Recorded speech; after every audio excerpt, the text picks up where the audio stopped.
Hey, Richie Smith from LensWizard.com, and welcome to another episode of Learning the Basics of Lightroom CC or 6. If you have Creative Cloud subscription, you have CC. Otherwise, you have 6. Editing capabilities, the same. So let's dive right in. What we're going to talk about today is going to be in the Develop module. So hit the keyboard shortcut of D. Will take you into the Develop module, and we're going to be looking at these in the basics panel. We're going to be looking at these sliders right here. Okay, we're not going to look at white balance too much because I have a whole separate tutorial just about white balance, and you can go check that out on the Vimeo channel or on the video page on the blog, either one. So let's dive right in. So we're in the Develop module. Okay, I have my menu auto hides on me there. So we're in the Develop. Keyboard shortcut of D will take you over there, and we're not going to look at this image. This was from another tutorial. Let's look at this image here of model Nicole Gallagher at Eastern States Penitentiary. Okay, so this is kind of like a little bit of a behind the scenes image in the sense that I got my softbox in there. But this image is totally unedited. This is a raw file straight out of camera. As you can see, no editing has been done. I didn't even add my lens corrections yet. So we're going to look at these basics here, and then at the end I'm going to show you how to take this over into Photoshop. Just the shortcut. We're not going to do anything in Photoshop. I just want to show you how to take it over to Photoshop and what it does when it comes back. And if you don't have Photoshop, that's fine, not a problem. That's why I'm saving that part of it to the end. So if you don't have Photoshop, you don't have to watch that part. Okay, so let's dive right in. What do these controls do? Okay, well first let me show you, we're going to look at exposure, but first let me show you one thing. Hover your cursor right over top of that control right there. Now I'm using a trackball mouse, so you can't see my hands, but right now my hand is off the mouse. I put the cursor over top and I took that off. I have to explain it this way because some people they don't quite understand what I'm talking about. So now just left click one time, and you see that, okay, and I'm not going to touch the cursor, but I'm going to go to my scroll wheel and I'm going to scroll up. Now look, it's going in increments of tens, right? And I can scroll down. Okay, and if I want to unlink from that, all I got to do is move the cursor, and now I got my regular scroll back. So I just wanted to show you that. Another thing I want to show you real quick, because I'm going to be using it a lot, and you're going to see me doing it, and you're going to wonder, what is he doing? Okay, so maybe I tried this, and let me grab it. I went up here, I went down here, I didn't, and I said, you know what? I liked it just the way it was, where it was at 0. Instead of trying to get back to 0, just double click on the word exposure and it takes you back. And they all do that. If you add contrast and you want to go back to 0, double click on it, takes you back. Okay, so there's some shortcuts for you that are really going to help you out. I know they help me out, and I know this one here I use all the time. I mean all the time. Okay, so I'm going to bring that exposure up right about there. And then we have contrast. I'm going to add a little bit of contrast to it. And I'm going to zoom in on this lace because, okay, you've seen what exposure did. Exposure added it was a global, it adds it globally. Global meaning to the whole image. Okay, Control Z takes me back where I was at. And here I want to look at my lace. We've seen what contrast, I think everybody kind of knows what contrast is. Contrast, it can kind of add like a detail, but in a contrasty kind of way. How about that? So I'm going to put my contrast right there. Highlights, what do highlights do? Well, highlights affect anything that's bright in the image, anything that has a highlight. And if I bring the highlights down a little bit, it gives me a little more detail. And the reason I've chosen this image is because it has lace in it, and it's similar to what a wedding dress would be like. I'm not going to try to even pronounce the name of this dress. It's French. It's a vintage dress that I have that I use with the models, and I can never say the name of it. I'm not good with French. But anyway, a lot of people, whether you're a wedding photographer or not, you would go to a wedding. Maybe you're a guest at the wedding. Maybe it's your sister getting married, and you shoot a picture of the bride, and that white dress just blows out. The highlights are just like there's no more detail left. So sometimes, not all the time, sometimes highlight will help you. Now, if you notice, it's darkening it, and we can address that in a minute. That'll be in another part, in another control on down here. But let's see. I don't want to add too much to it, but I just want to bring out a little bit more of it. Okay, now shadows. Let's zoom out. Now just, in case you don't know, I'm zooming by, once I move my cursor over, you see I have my hourglass, and if you just left click, it zooms in. You can also zoom in with your space bar. That's a shortcut, keyboard shortcut. Space bar zooms in and out. So the only thing in this image that has shadows would be right about here. And let's just look at how our shadow slider works with that. So if we want to see some detail in those shadows, we're not going to get actual detail because it's out of focus. It's beyond the focus point back inside the building there. But you can kind of see, and then if I wanted to actually block them out, maybe I want to go the other way. So, shadows works good. I find shadows a lot of times with hair. Sometimes you get some areas of hair that you want to show. You see how it brings out the detail in hair. So keep that in mind. I offer that because that was when I first started editing and I was just doing basic stuff. That was one of the things that the shadows really helped me with, was hair. Okay, whites. Let's come back in again on this white dress. Whites, you don't want to go too much, but we brought our highlights down, which added kind of a grayish bluish tint, but this whites now can help me bring some of that back, and hopefully I can find a happy medium. Okay, and blacks, obviously the opposite of whites. Look, anything that's black or dark, it's going to start to increase it. So it's actually even adding some detail to the dark edges of this netting, but it's also affecting this area over here. So that kind of gives you an idea what blacks and whites do. Now we also have auto and we have tone. So if we double click on tone, and I waited till now to show you this even though they were at the top. Double click on tone, it zeroes everything in this panel back, sets it back to 0. And let's hit auto. Auto is what Adobe thinks your photo should look like. So well, I like it, but I am losing again my detail here.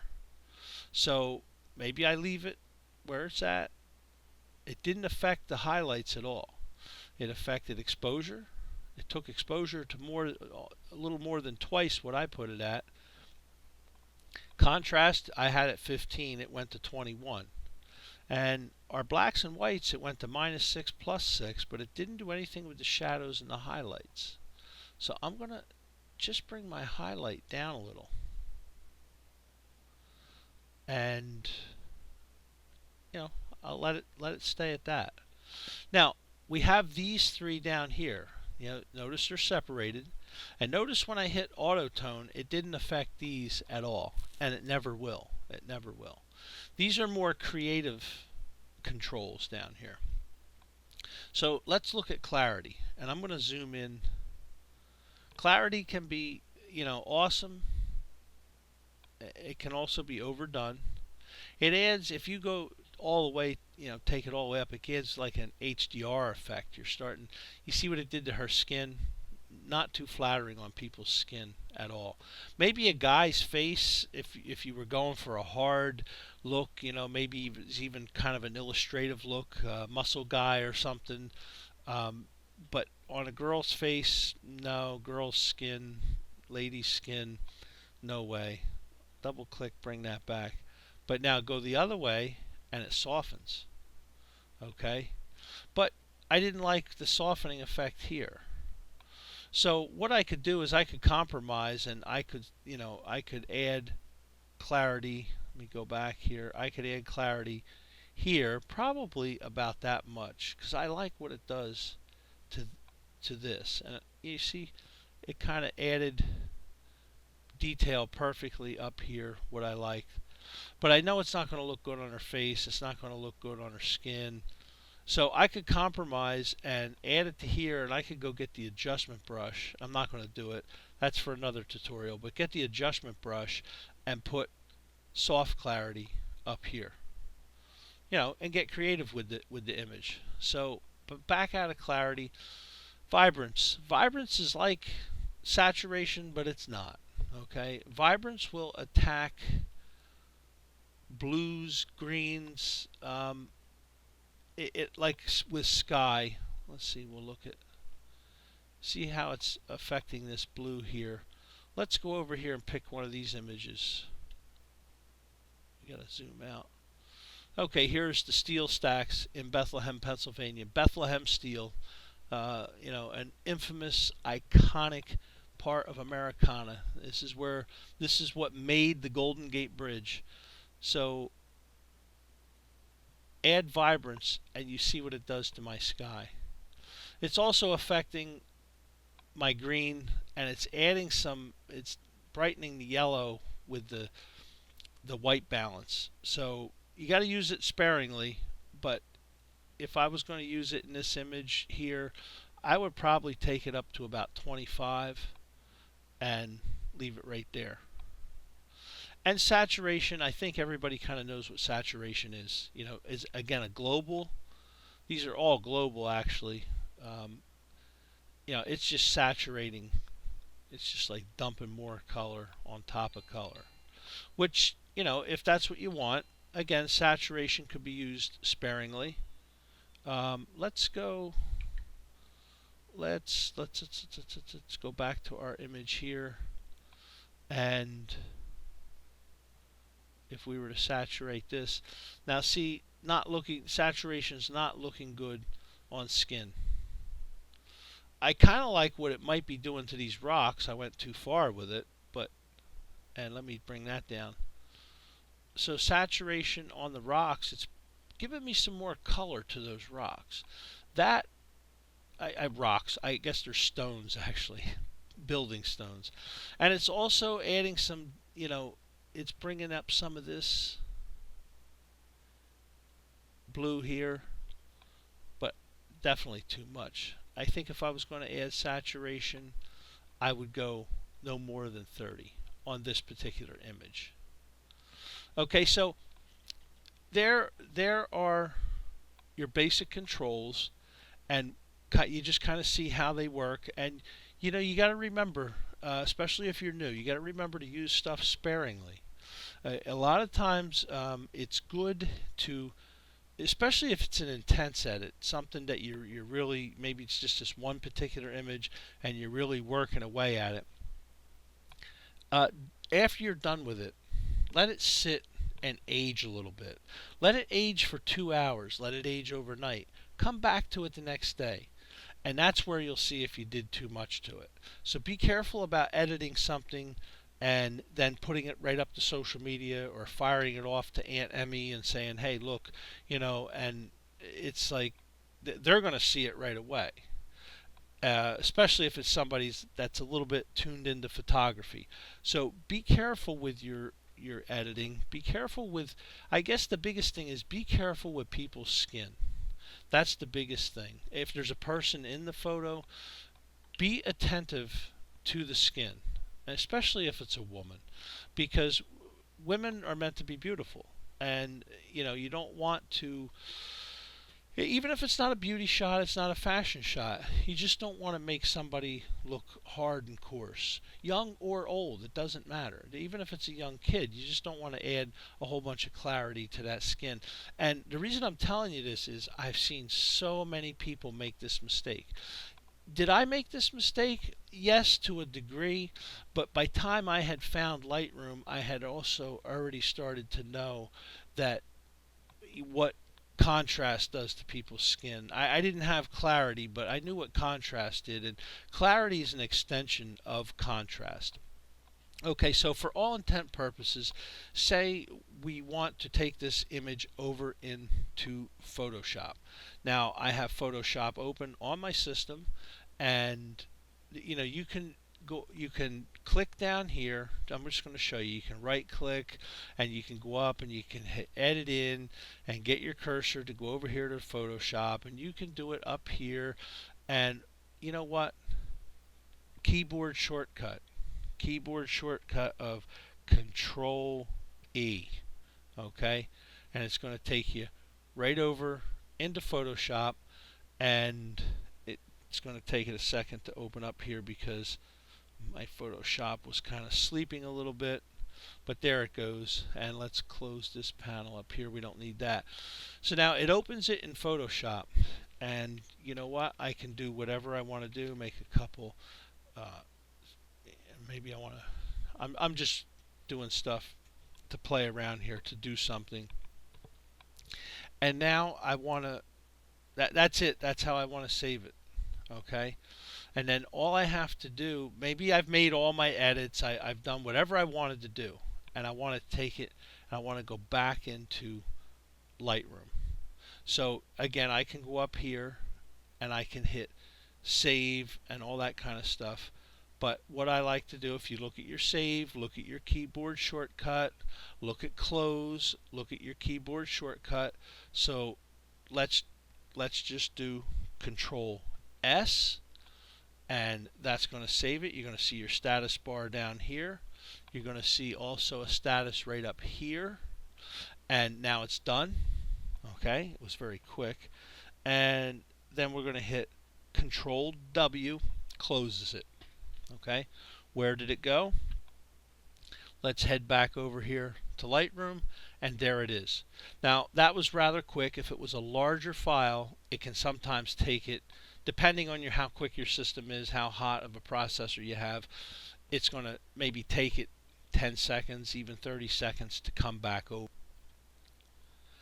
But now that it is back over, let's just look at what we have. Look up here. The very first thing you're going to notice is it's not a camera raw file anymore. Now I was shooting in Canon, so I had the CR file, and that's camera raw, and Canon camera raw or whatever. So, and if you're shooting Nikon, they're NEFs or whatever Nikon's format is. But now it made it a TIFF file. Okay. Now TIFFs will support layers. So if I open this back up into Photoshop, it will have those layers there. But now let's go down and we look down here and we see one of two. Well, yeah, it is one of two because now here is two of two right next to it. Now, sometimes they'll get stacked on top of each other. There is something in here that you will see stacking. And you can unstack, remove stack, split stack, and you can have all kind of fun with stacks. But sometimes they'll be stacked together, and you'll have to hit unstack to see them, as I'm seeing them right now, side by side. But up here is our CR2 file. That was the camera raw file. And then down here is, right next to it, is the TIFF. Now you're going to see what your file is right here. If you look right here, you'll see it. Now you notice I click on this. Actually, when I move my cursor over it, it tells me what it is down there. I hope you're looking in this area right here. Okay, so now just going to do one more thing. I'm going to go back over here on this TIFF file and say I said, you know what? There was something I forgot to do in Photoshop. I need to go back into Photoshop again. Or maybe I wanted to, do some adjustments here. And maybe I bring it, over here and I said, you know what, I wanted to do some kind of an adjustment in Lightroom. And then I'm going to go back. So keyboard shortcut Control E, but this time a dialog box comes up. And this dialog box comes up, and now you got to follow me on this. Do I want to edit my original? But when it asks you original, some people are a little confused about this. They think it's talking about the camera raw file. No, it's talking about this file. Do you want to edit the original? Do you want to make a copy of the original? Do you want to edit a copy of this original, but with the Lightroom adjustments that you just made over here? Okay, so that's just kind of a decision that only you can make, because I don't know what you want to do. In my case, I just want to go back into my original for this. I don't want, because now if I say edit a copy with Lightroom adjustments, I am now going to have a third image over here. Now what you have to know is, and follow this, you're not really making a third image on your hard drive. You're just making a third preview.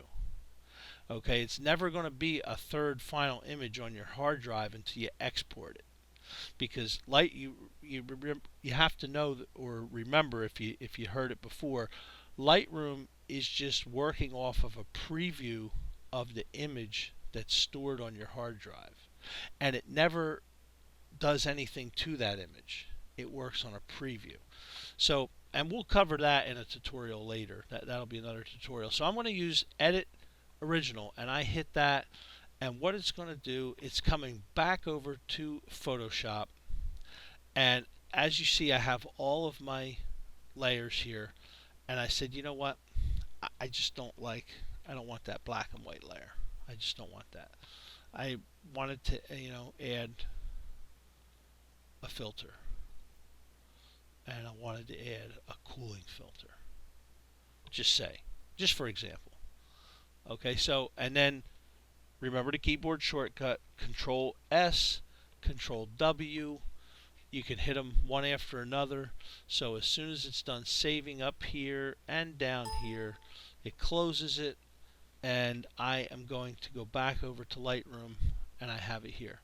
So I just hope that helps you out, just to show you how to transition from Lightroom over to Photoshop.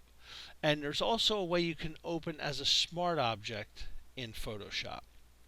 And I'm going to show that. That'll be in another tutorial where I'll actually go over that. But if you want, you have all these choices here. These are plugins that are specific to my system, but down here you have open as a smart object in Photoshop. So it's to each his own. It's whatever you're working on, whatever you want to do. So anyway, I hope that helps you out. You went over your basic sliders here, and you learned how to go in and out of Photoshop a lot quicker than right-clicking or going up here and clicking. So check me out on social media, Instagram, Lens Wizard on Instagram. That's where I like to hang out these days. I get a lot of interaction over there. I also have, Lens Wizard on Facebook, facebook.com/Lens Wizard. It's Instagram/Lens Wizard. Tumblr, it's Lens Wizard. I have a blog, which is, Reckless Pixel. I have recklesspixel.com, and if you go to lenswizard.com, you can get to everything that you want to find about me there. And then there's also the Vimeo channel where all these videos live. So, okay, everybody, check me out next time. Have a great day.